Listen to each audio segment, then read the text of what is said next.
This is a developing story on CBS News Minnesota. Flood season is in full swing. Sunday, Minnesota Senator Amy Klobuchar met with St. Paul city leaders to discuss the current flooding status and the joint efforts to limit flood damage. Take a look. It is easy to see that our river is at an extremely high level, and we expect it to get even higher through the course of this week. We took the action working with our team at the city of preemptively declaring a state of emergency, a flood emergency last week. This is exactly why. This is a critical challenge for us as we see our parks and our community trails and spaces that we're used to using underwater right now.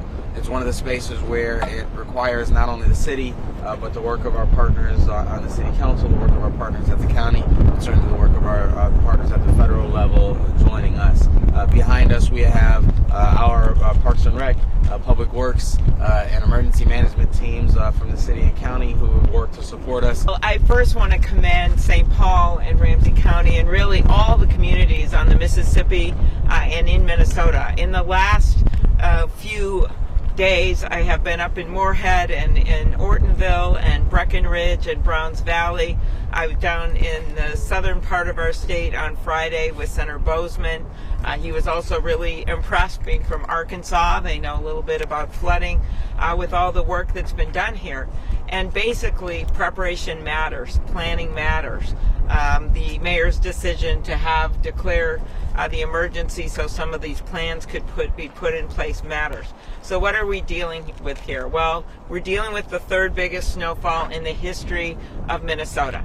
And every single year, it seems lately, in part because of our changing climate and what's happening, people say it's the storm of the century, the year that we've never seen a blizzard like this, and then Mother Nature says, hold my beer. And so we just keep seeing more and more of this. And so what you've got in St. Paul, though, is levees that were created many, many years ago by the Federal Reserve, by the Army Corps of Engineering with federal money. And it makes a difference. If we didn't have these levees, it would be so much worse.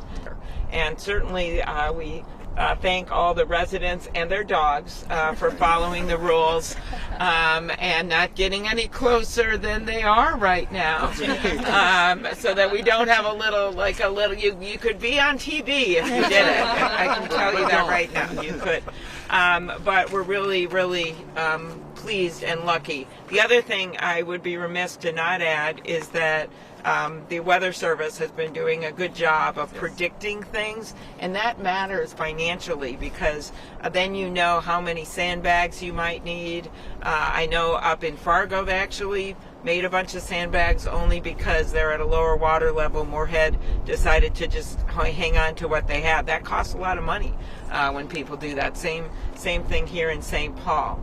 The thing I think that I want people to understand is it doesn't look so bad. We're out here checking out to see the water levels, but where the damage is occurring is where we don't see, and those are the mitigation factors. So even as the water recedes, we want people to stay back because we don't know what has been eroded that we can't see. And so really to allow us to take our time, let our team make sure infrastructure is safe before you come down to the river. Good point. Keep watching CBS News Minnesota for continuing coverage.